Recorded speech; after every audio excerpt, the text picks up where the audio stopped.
Right, guys, I'm playing War Robots on Steam Deck. I'm overclocking the Steam Deck by 49 watts.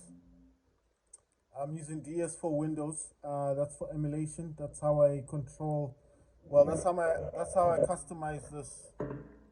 I use DualSense.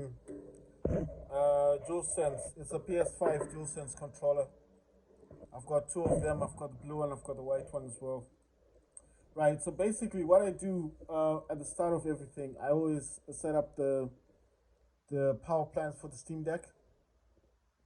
I use control panel, go to power options, click on power options, and then I select ultimate performance. From there, I lower down the volume because War Robots gets a bit loud.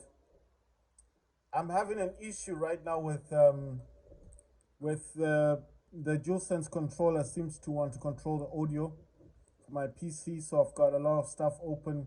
I'll show you stuff like this. This is because the it keeps changing the our audio output from the Echo because I've got Alexa. It changes that to the DualSense, which is the wireless controller output for the audio. So I've got that open all the time. I even have it open on the settings here. You see for the sound, because it changes it to the where it says 2 DualSense wireless controller speakers. It does change this. So that's the other issue that I'm having.